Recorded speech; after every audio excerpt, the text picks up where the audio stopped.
Dan juga insya Allah pada saat ini kita kan sudah memasuki pada tanggal 6 Muharram.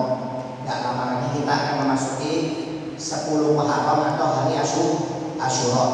Jadi insya Allah kita akan sedikit membahas tentang hari Asyura atau 10 Muharram, karena ini adalah hari yang sangat istimewa.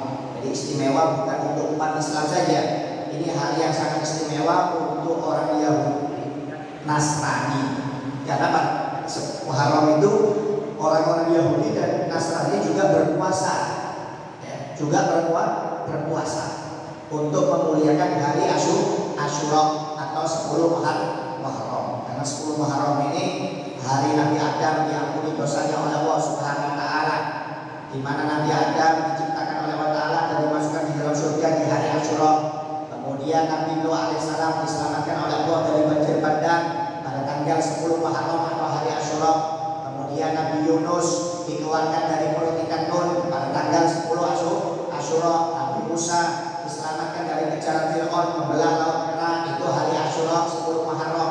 Kemudian Nabi Ibrahim alaihissalam dikeluarkan oleh Allah Subhanahu wa taala dari api yang membakarnya yang dibikin oleh Raja Namrud di hari Asyura. Kemudian Nabi Ayub disembuhkan oleh Allah taala dari penyakit yang bertahun-tahun bahkan puluhan tahun, disembuhkan itu di hari Asyura. Bahkan Nabi Isa alaihissalam diangkat oleh Allah taala ke langit daripada pembunuhan, itu juga di hari Asyura. Jadi hari Asyura ini memang hari yang istimewa. Ya, dan juga hari Asyura ini hari yang sangat bersejarah, ya, yaitu hari kesedihan, hari dibunuhnya cucu kesayangan Nabi Muhammad SAW, Sayyidus Syabab Ahlul Jannah, yaitu Sayyidina Husain bin Ali bin Abi Thalib. Yang terjadi pada tahun 61 Hijriah. Jadi hari yang istimewa, juga hari sukacita atau kesedihan. Karena apa? Hari pembunuhan cucu tercinta Nabi Muhammad, Sayyidina Husain, pemimpin para pemuda di surga Allah Subhanahu wa taala. Bayangkan Pak, cucu Nabi, keturunan Nabi. Kata Nabi, Sayyidina Husain dan Sayyidina Hasan inilah pemimpin pemuda di surga Allah taala. Itu masih yang bunuh orang Islam sendiri. Bisa dibayangkan. Jadi setelah Nabi Muhammad meninggal, memang kadang-kadang ada pertentangan antara para sahabat. Ada pertentangan para sahabat di dalam bidang politik. Di antaranya yang paling parah itu ketika Sayyidina Ali bin Abi Thalib memegang tanduk pemimpin sebagai khalifah. Sayyidina Ali ini ketika memimpin jadi khalifah, sebagian sahabat itu banyak yang gak suka dengan kepemimpinan Sayyidina Ali. Kenapa? Karena Sayyidina Ali ini memang orangnya tegas. Bahkan Sayyidina Ali bin Abi Thalib ini dibunuh pada tahun 40 Hijriah di Kufah oleh seorang penduduk Kufah yang Muslim yang hafidhul Quran. Hafidhul Quran Pak, 30 juz, ahli tahajud, shaum nahar, tiap hari hampir puasa Daud. Namanya Abdurrahman bin Muljam yang bunuh Sayyidina Ali bin Abi Thalib. Yang bunuh ini orang Islam sendiri, hafidhul Quran, ahli tahajud, kemudian ahli puasa. Hampir tiap hari, bisa dikatakan puasa Daud itu puasa terus Abdurrahman bin Muljam. Ya nggak usah heran Pak. Kenapa orang hafidhul Quran? Karena sudah ada di zaman Nabi. Ya, orang-orang seperti munafik seperti itu yang ahli Quran itu sudah ada di zaman Nabi. Nabi itu pernah bagi-bagi ghanimah rampasan perang itu diberikan kepada mu'alaf. Para mu'alaf dikasih semua rampasan perang. Sahabat gak dikasih. Sahabat yang lainnya gak protes Pak. Kenapa? Nabi Muhammad lebih tahu. Tapi ada salah satu sahabat yang protes. Namanya Dzul Huwaisirah. Dzul Huwaisirah ini ahli ibadah, ahli Quran, jenggotnya panjang, jidatnya hitam. Ya, jidatnya hitam. Ketika Nabi Muhammad membagi rampasan kepada mu'alaf ini, orang-orang yang baru masuk Islam semuanya sahabat nggak dikasih, Dzul Huwaisirah ini marah. Ini ya Rasulullah, yang ada ya Rasulullah, apa ini? Kok mereka aja dibagi, kita nggak dibagi, kita sama-sama perang. Kata Nabi Muhammad SAW,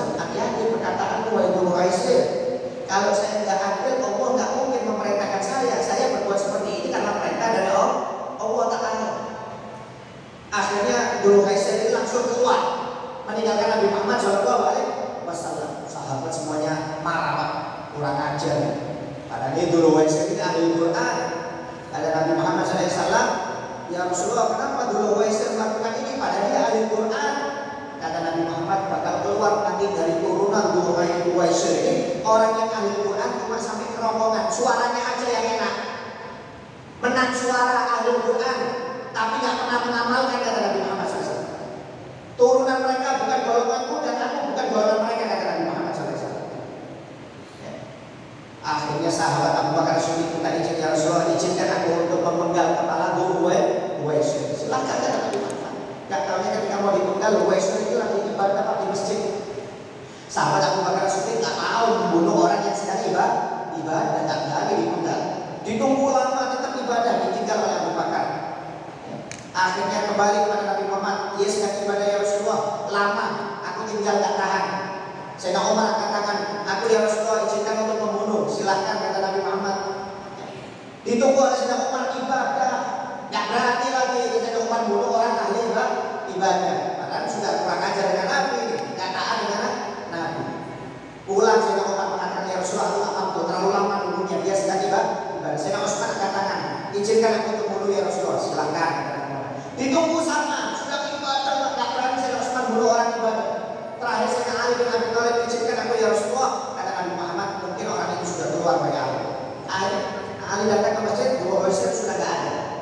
Nah, dari turunan Dhu Waisir ini bakal keluar orang ahli Quran, kata Nabi Muhammad, yang cuma sampai kerongkongan pintar ngaji tapi gak mengamalkan Al-Quran. Kerjaannya cuma mengkritik, mencaci aja. Seperti itu. Seperti Abdurrahman bin Muljam, ahli Quran. Ya, padahal yang dibunuh ini Sayyidina Ali. Babul ilmi, kata Nabi Muhammad, karena malikatul ilm wa akibat babuha, aku ini kotanya ilmu, sedangkan pintunya ilmu adalah Sayyidina Ali bin Abi Thalib. Kenapa? Karena Abdurrahman bin Muljam mengatakan Sayyidina Ali ini mengambil hukum tidak sesuai Al-Quran dan hadis. Dia mengambil hukum lewat musyawarah. Loh, lebih pintar siapa? Dia Sayyidina Ali. Sayyidina Ali itu pintunya ilmu. Orang lebih pintar, orang pintar, bisa dikatakan orang pintar nomor 2 setelah Nabi Muhammad SAW, Sayyidina Ali bin Abi Thalib ini. Abdurrahman bin Muljam ini merasa yang paling hebat, ya, mengatakan itu tidak sesuai dengan Al-Quran dan hadis. Bayangkan, hati-hati, zaman sekarang banyak orang seperti itu, Pak. Ya, mengatakan dirinya paling hebat, wah itu nggak sesuai dengan Al-Quran dan hadis, tidak menghargai pendapat orang yang lain. Ini yang disebutkan oleh Abdurrahman bin Muljam. Ya. Kata Abdurrahman bin Muljam, wa man lam yahkum bima anzalallahu fa huwa kafirun. Barang siapa yang tidak menghukum dengan hukum yang sudah diturunkan oleh Allah Ta'ala, berarti kafir, kata Abdurrahman bin Muljam ini. Jadi dia mengambil istihad sendiri. Akhirnya Sayyidina Ali bin Abi Thalib diriwayatkan ketika sholat subuh, ya, rakaat kedua ketika berdiri dari rukuk mau sujud, dalam rakaat kedua dipukul oleh Abdurrahman bin Muljam dengan pedang yang sudah dilumuri racun. Bayangkan, bunuhnya ketika sholat subuh gak tanggung-tanggung. Membunuhnya pada tanggal 19 Ramadan, puasa bulan Ramadan, puasa subuh. Bayangkan, makan minum aja haram, apalagi bunuh. Ini yang dibunuh Sayyidina Ali bin Abi Thalib, khalifah sah, dibunuh oleh Abdurrahman bin Muljam. Kepalanya dipukul ketika berdiri dari rukuk, disikat kepalanya oleh Abdurrahman bin Muljam. Ya, akhirnya meninggal dunia itu Sayyidina Ali bin Abi Thalib. Akhirnya ketika meninggal Sayyidina Ali bin Abi Thalib, ya, orang-orang Kufah membaiat Sayyidina Hasan, anak Sayyidina Ali bin Abi Thalib. Jadi cucunya Nabi itu ada 2, Hasan dan Husain. Ya, kata Nabi Muhammad, hadani sayyidus syabab ahlul jannah. 2 cucuku ini adalah pemimpin para pemuda di surga Allah Subhanahu wa taala. Kenapa? Meninggalnya masih muda semuanya. Nah, meninggalnya masih muda semuanya. Makanya dikatakan Nabi Muhammad pemimpin para pemuda di surga Allah Ta'ala. Ya. Jadi Sayyidina Ali ketika dipukul itu sampai diriwayatkan dapat beberapa jam itu nak meninggal dunia Sayyidina Ali bin Abi Thalib itu. Saking kuatnya Sayyidina Ali bin Abi Thalib. Kalau orang biasa langsung meninggal. Sayyidina Ali itu beberapa jam baru meninggal. Ditanya oleh orang-orang Kufah pada waktu itu, pemerintah Islam di Kufah, bukan di Madinah, di Kufah, di Irak. Ya, kata penduduk Kufah, wahai Ali, apakah Hasan yang jadi pemimpin penggantimu? Kata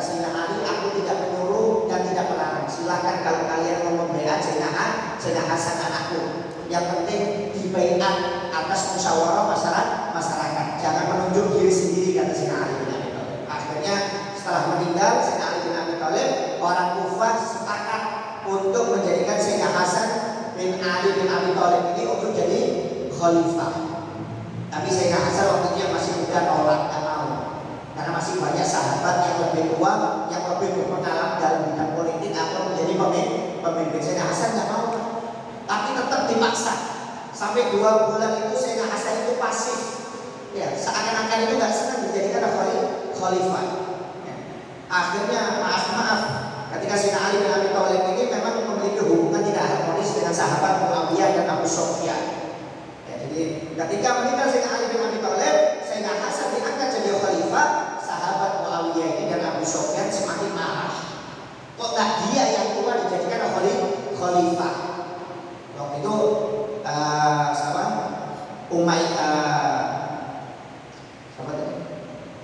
Muawiyah ini tinggalnya di Syam, di Syria. Sedangkan Sayyidina Hasan dan Sayyidina Ali pemimpinnya waktu itu di Irak. Akhirnya Sayyidina Muawiyah mengirim surat kepada Sayyidina Hasan.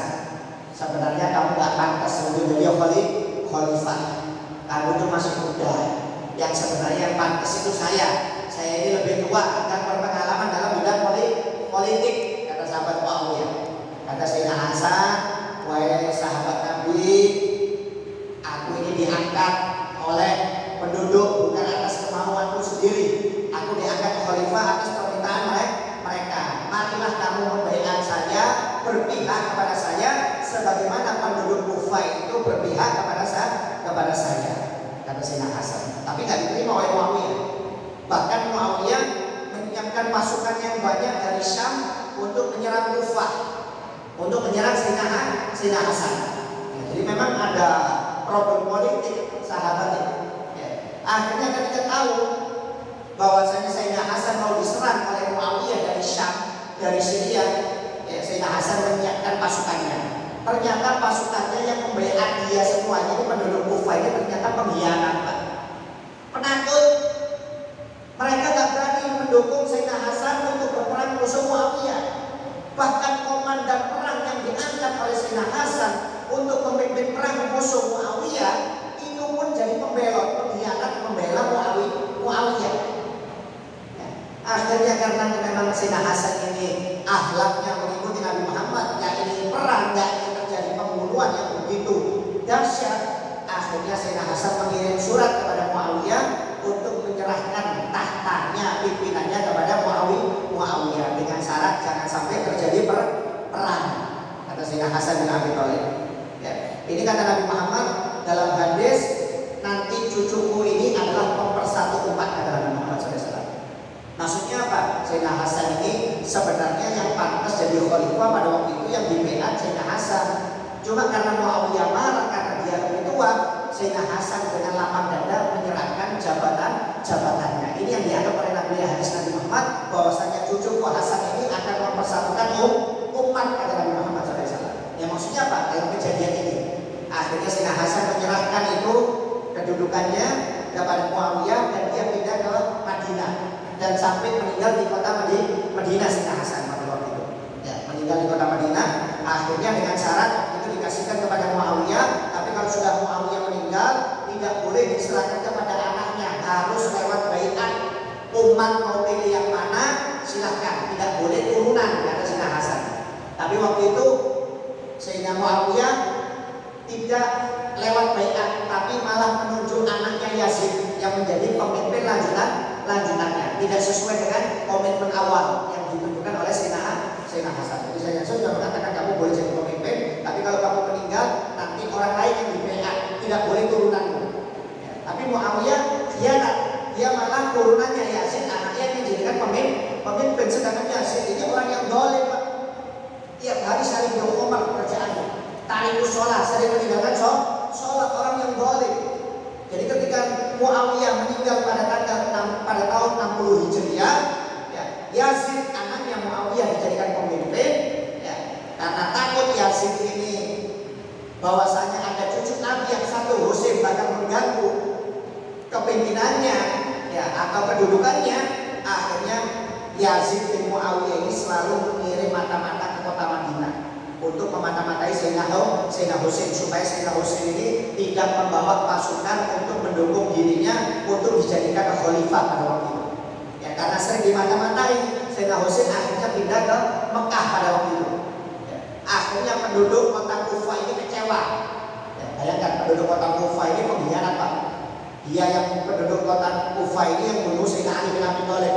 Kemudian dia yang mengkhianati Sayyidina Hasan, yang membaiat Sayyidina Hasan, tapi ketika diajak perang oleh Sayyidina Hasan semuanya belok. Pengkhianat penduduk Kufah ini. Akhirnya mereka merasakan kedzaliman dari Yazid. Ketika orang Kufah sudah tidak tahan dengan kedzaliman Yazid, akhirnya 100.000 orang Kufah ini sepakat untuk mendukung Sayyidina Husain jadi khalifah, jadi presiden atau pemimpin. Ya, akhirnya salah satu utusannya berangkat ke Mekah mengatakan bahwasanya 100.000 orang Kufah sudah siap untuk membaiat Sayyidina Husain karena mereka sudah tidak tahan dengan kedzaliman Yazid bin Muawiyah. Ya, sudah tidak tahan dengan kedzalimannya Yazid. Ya, Sayyidina Husain juga tidak tahan dengan kedzalimannya Yazid. Ya, karena permintaan orang Kufah, akhirnya Sayyidina Husain bersedia berangkat ke Kufah, ke Irak untuk dibaiat oleh orang-orang Kufah karena permintaan mereka. Ya, cuma akhirnya dinasihati oleh beberapa sahabat. Ya, Sayyidina Husain dinasihati oleh beberapa sahabat, di antaranya sahabat Abdul bin Abbas. Sahabat Abdul bin Abbas mengatakan, "Wahai Husain, ingatlah dengan pengkhianatan orang-orang Kufah. Ayahmu Sayyidina Ali dibunuh oleh orang Kufah, kakakmu juga dikhianati oleh orang Kufah. Jangan percaya kamu wahai Husain dengan orang Kufah. Mereka ini kebanyakan pengkhianat. Lebih baik kamu sini aja, jangan berangkat." Kata Sayyidina Husain, "Tetap saya harus berangkat karena ini Yazid orang yang dolim. Saya tidak mau pemimpin yang dolim. Dan ini permintaan masyarakat, bukan permintaan saya." Dan orang-orang memang seluruhnya lebih senang Sayyidina Husain untuk dijadikan pemimpin. Akhirnya kata Abdul bin Abbas, "Kalau kamu memang mau berangkat ke Kufah, jangan kamu bawa keluargamu. Kamu sendiri aja yang berangkat untuk diplomasi, untuk berbicara dengan Yazid." Tapi Sayyidina Husain tetap tidak berangkat dengan seluruh keluarga. Seluruh keluarganya dibawa, ahlul bait semuanya dibawa oleh Sayyidina Husain. Ya, sampai Abdul bin Umar, sahabat Nabi Abdul bin Umar nasihati juga, "Jangan berangkat oleh Sayyidina Husain. Firasat saya nggak enak. Kamu bakal dibunuh oleh Yazid. Ya, kamu tetap di Mekah."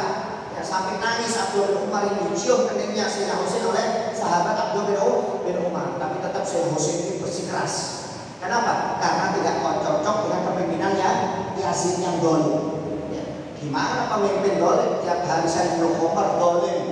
Ya, segala macam. Kalau mau dijadikan pemimpin, nggak mau Sayyidina Husain. Ya, harus diperangi. Jadi perangnya ini Sayyidina Husain bukan karena ingin jabatan jadi presiden, itu bukan. Karena nggak cocok dengan yang ini sebenarnya.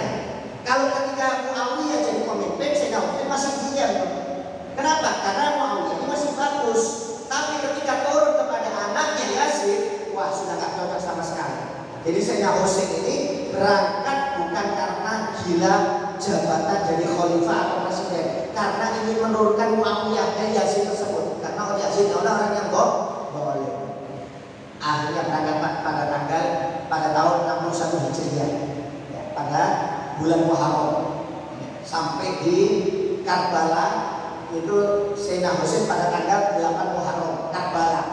Ya, itu nama daerah pembunuhannya Sayyidina Husain, Karbala. Jadi Sayyidina Husain selama 2 hari. Pasukannya Sayyidina Husain ini Pak cuma 80 orang saja. Pasukannya Yazid 20.000 orang. Ya, nggak sebanding. Ya, jangankan mesti 80, dikepung dengan 1.000 sudah cukup. Cuma saking gilanya Yazid ini nggak tanggung 20.000 orang tempung Sayyidina Husain. Pada Sayyidina Husain cuma bawa 80 orang.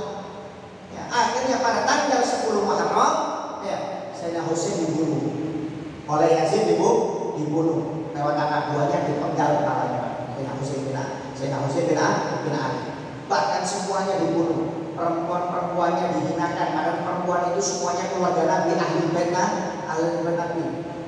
Para kalau perang itu Pak, perempuan harus diperlakukan dengan bagus, anak-anak juga diperhatikan dengan bagus, tapi ini nggak sesuai dengan perlakuannya Yazid. Yang tua-tua dihabiskan, yang perempuan sampai auratnya terbuka, yang kecil dibunuh, yang laki-laki. Sampai ada satu anaknya Sayyidina Husain, yaitu Sayyidina Ali As-Sajjad. Gara-gara Sayyidina Ali masih hidup, maka keluar turunan Habaib. Kalau nggak ada Sayyidina Ali ini As-Sajjad, maka nggak ada Habaib, Pak. Ya, jadi ada anaknya satu Sayyidina Ali, Sayyidina Husain, semuanya dibunuh, kecuali satu saja, yaitu Ali As-Sajjad. Imam Ali Zainal Abidin waktu itu masih kecil, diriwayatkan umurnya 10 tahun, sedang demam, mau dibunuh oleh pasukannya Yazid, tapi dilindungi oleh saudaranya Sayyidina Husain, yaitu Sayyidatus Zainab. Ya, Zainab kata Sayyidatus Zainab, kalau kamu mau membunuh anak ini, bunuh aku dulu. Apakah kamu mau menghabiskan keturunan Nabi Muhammad SAW? Kata Sayyidina Zainab. Akhirnya nggak jadi dibunuh. Akhirnya setelah nggak dibunuh, Sayyidina Ali As-Sajjad inilah yang menurunkan para habaib di seluruh dunia. Kalau ini dibunuh, habis nggak ada habaib, nggak ada turunan. Nah, cuma gara-gara ini dibiarkan, akhirnya ada turunan Nabi Muhammad SAW. Ya, dibiarkan. Ya, sampai dipenggal itu kepalanya Sayyidina Husain. Tapi Sayyidina Husain itu Pak, maaf, nggak takut, Pak. Walaupun musuhnya 20.000, masih nyabut pedang Sayyidina Husain ini. Sabar. Ya, kokoh imannya itu seperti gunung, nggak bisa digoyang Sayyidina Husain. Ya, ketika mau berperang dengan mereka, ya, Sayyidina Husain menyatakan anak Ibnu Ali, Habul Ali minal Hashimi.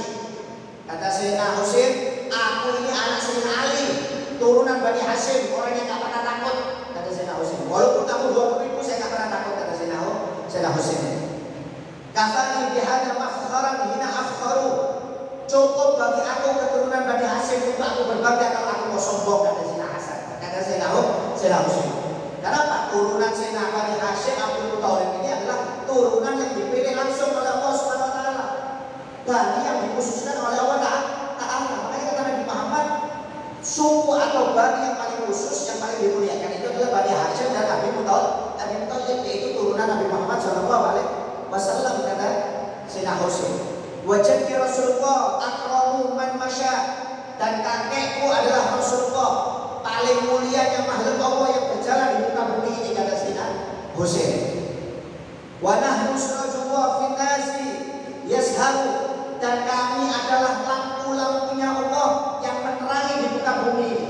Berkat adanya kami, maka cahaya di bumi ini selalu bercahaya. Kata Sayyidina Husain. Wa Fatimah ummi sulalatu Ahmadah, dan ibuku Fatimah, kata Sayyidina Husain, turunan Nabi Muhammad SAW. Banyak disebutkan. Jadi Sayyidina Husain itu sebelum berperang, dia mengeluarkan banyak syair menunjukkan tentang kemuliaan dirinya, bukan karena sombong, bukan karena sombong. Akhirnya perang, Pak. Sayyidina Husain perang dengan musuh mereka. Sampai dalam riwayat Sayyidina Husain ini dalam tubuhnya ada 80 panah, anak panah yang menancap dalam tubuhnya Sayyidina Husain. Dan terakhir sampai dipenggal kepalanya oleh pasukannya Yazid bin Muawiyah. Dipenggal kepala Sayyidina Husain. Bayangkan, setelah dipenggal kepalanya, rambutnya dibuat mainan oleh pasukannya Yazid bin Muawiyah.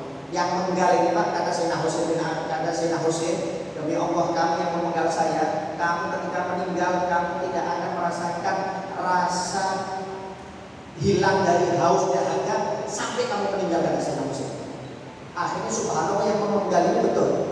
Gak taunya yang memenggal ini, mulai dia menggal itu sampai meninggal dunia itu Pak, selalu haus hidupnya. Sampai dalam riwayat ketika mau meninggal, tenggorokannya ini pecah saking hausnya.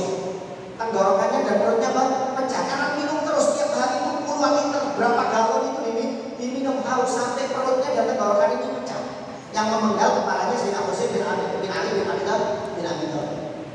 Akhirnya dikasihkan kepada Yazid bin Muawiyah kepala Sayyidina Husain. Sayyidina Yazid sambil mampu-mampukan di mejanya bersama kawan-kawannya itu, kepala Sayyidina Husain ditaruh di depan meja, ditaruh sampai dipukul-pukul Pak kepalanya dengan pedang oleh Yazid bin Muawiyah.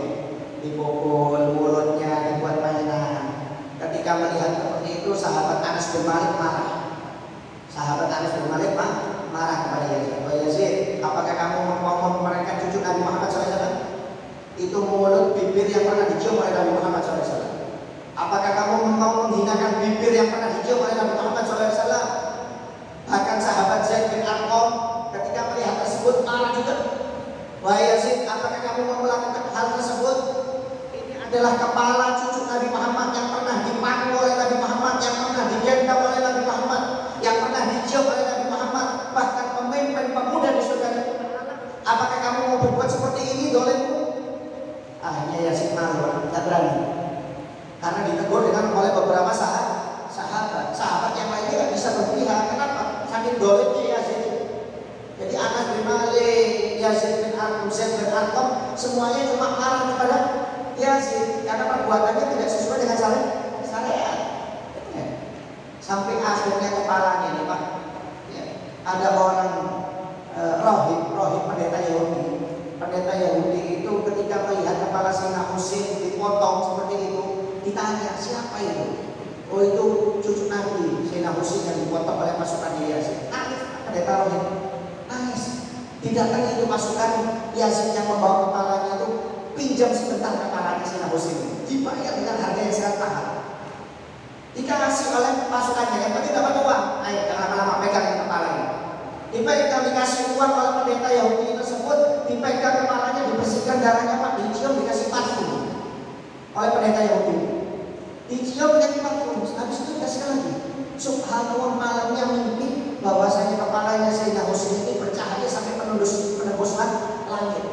Dan si rohib ini melihat tempatnya di surga. Bangun dari tidurnya langsung mengucapkan 2 kalimat syahadat. Karena telah memuliakan kepalanya Sayyidina Husain. Subhanallah. Bahkan dalam riwayat ada orang kaya yang membeli kepalanya Sayyidina Husain, dibeli dengan harga yang sangat mahal, dibawa ke Mesir dan dimakamkan di Mesir. Makanya Sayyidina Husain ada 2, satu di Irak, di Karbala itu badannya, yang satu kepalanya ada di Mesir. Di Mesir ada kepalanya, makamnya Sayyidina Husain, cuma kepalanya saja, kalau badannya ada di Irak.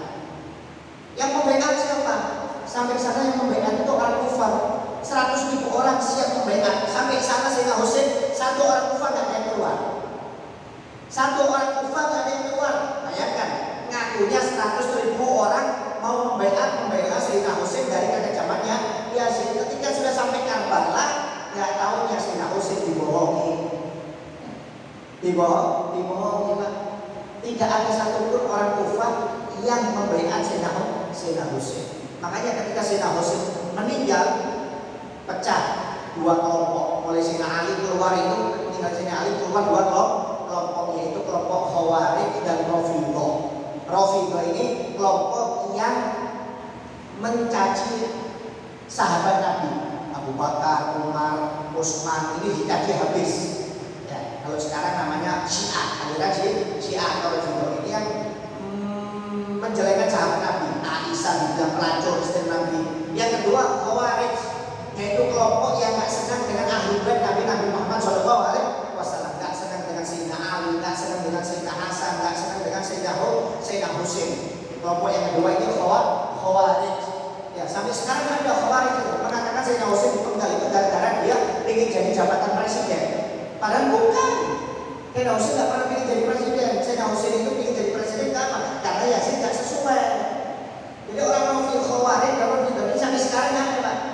Yang Khawarij ini ngolok-ngolok keluarga Nabi Muhammad, nggak senang dengan turunan Nabi Muhammad SAW, dikatakan turunan Nabi itu tidak ada, pengkhianat, gila jabatan. Kemudian yang Rafidhah tidak senang dengan sahabat Nabi. Kita jangan ikut-ikutan. Ini dua-duanya komentar.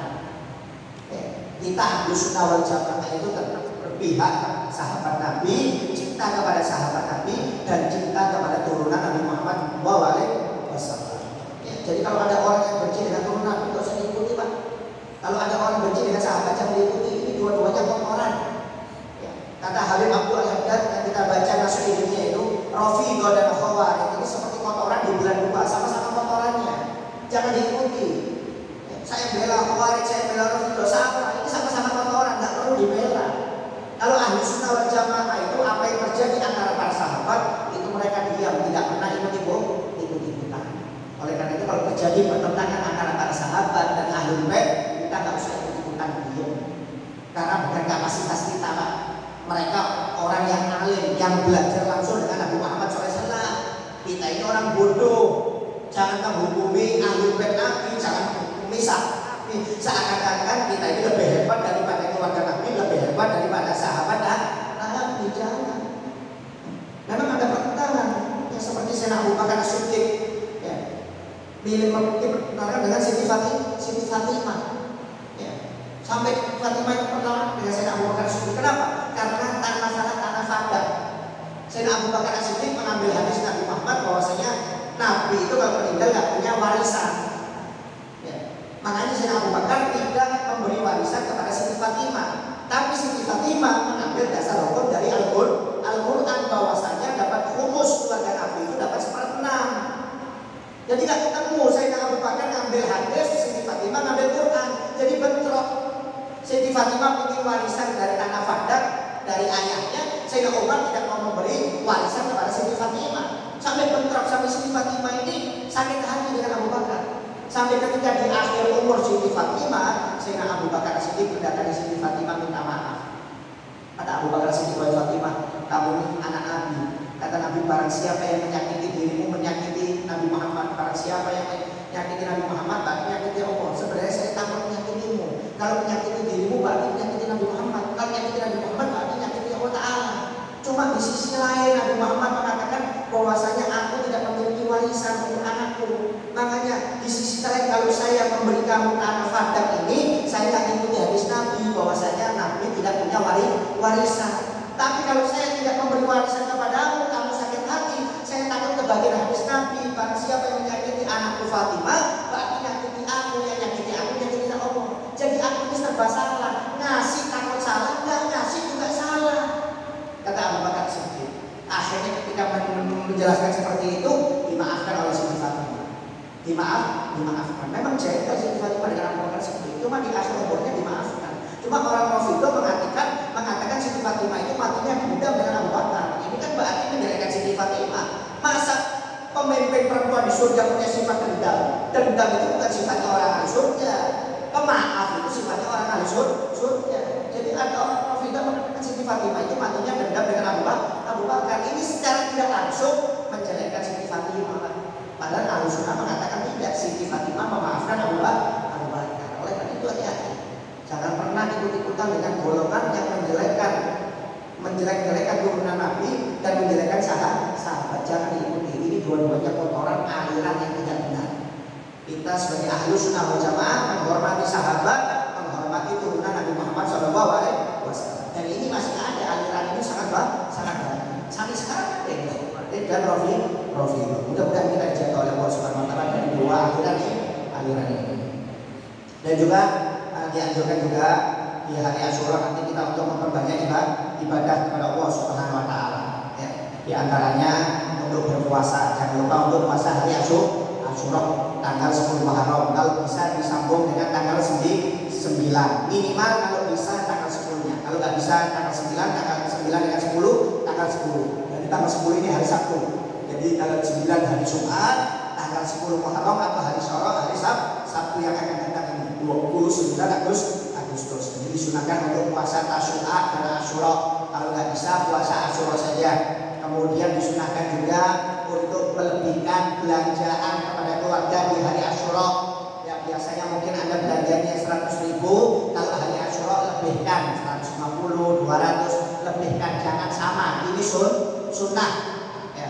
Bahkan saudara Al-Habib Abdullah bin Ali Al-Haddad, Al-Habib Ahmad bin Ali Al-Haddad mengatakan, aku telah mengamalkan hadis ini dari sahabat Nabi Muhammad SAW, yaitu melebihkan belanjaan kepada keluarga di hari Asyura.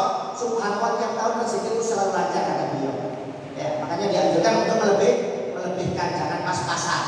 Ya sama hari ini 100, nanti Asyura 100, jangan dilebihkan. Ini pun sunnah. Kemudian disunahkan untuk mandi sunnah di hari Asyura. Kemudian untuk potong kuku, silaturahmi kepada keluarga, silaturahmi kepada ulama. Kemudian disunahkan juga untuk menyantuni anak yatim. Ini sunnah untuk menyantuni anak yatim. Menyantuni anak yatim itu Pak memang disunahkan setiap saat. Cuma kalau minimal nggak bisa tiap hari, nggak bisa tiap minggu, nggak bisa tiap bulan, tiap tahun, 1 tahun sekali.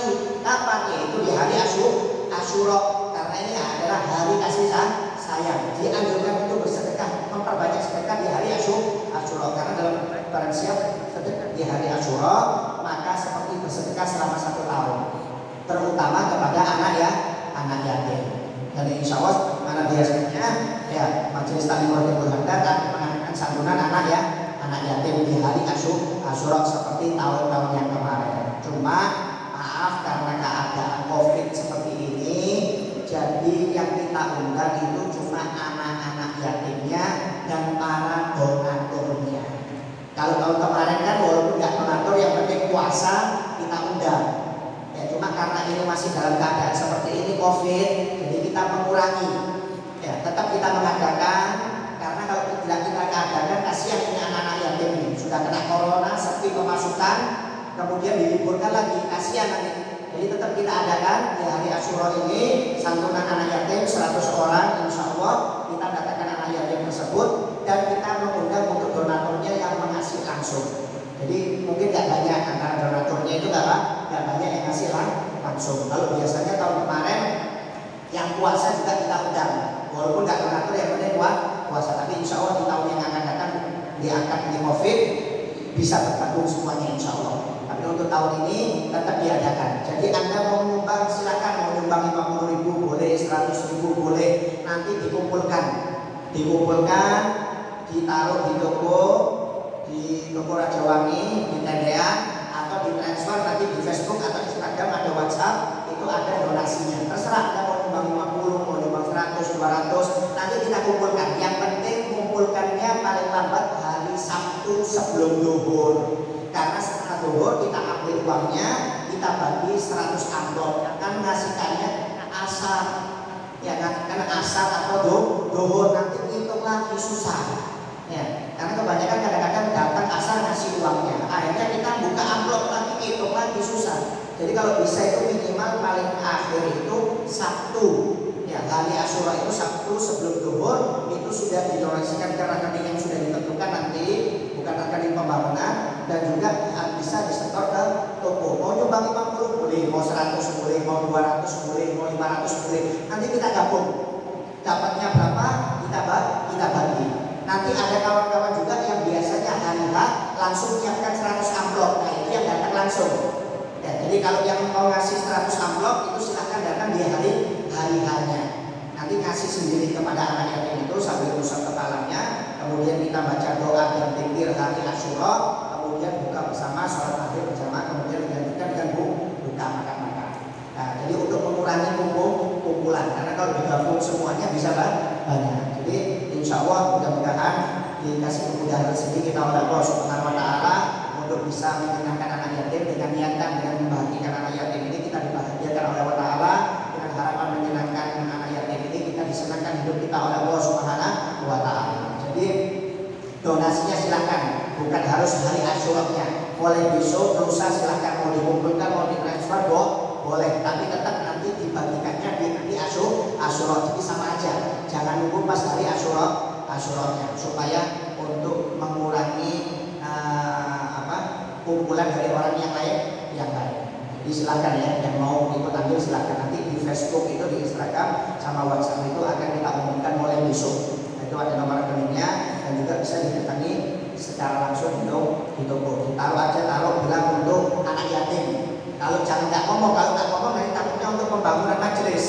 Jadi Anda ngasihnya ngomong untuk anak yatim, atau ditulis amplopnya untuk anak yatim. Ya kalau rekeningnya sudah dibedakan, rekening anak yatim dengan pembangunan dibedakan, jadi tidak ada masalah. Ya. Untuk yang menyumbang langsung 100 amplop kalau siap silahkan hari-hari, tapi ada isinya loh, jangan amplopnya saja. Ya ada isinya mau 10 ribuan 100 amplop, mau 20 ribuan 100 amplop silahkan, nggak ada masalah. Mau 5 ribuan diisi amplop gak ada masalah. Yang bagus ya 100, 200 tiap amplop itu lebih bagus. Itu untuk yang kelebihan harta. Ya mudah-mudahan digampangkan rezeki kita oleh Allah Subhanahu wa Ta'ala semuanya, dikasih barokah dunia akhirat. Amin ya rabbal alamin. Mungkin ada mau bertanya silakan.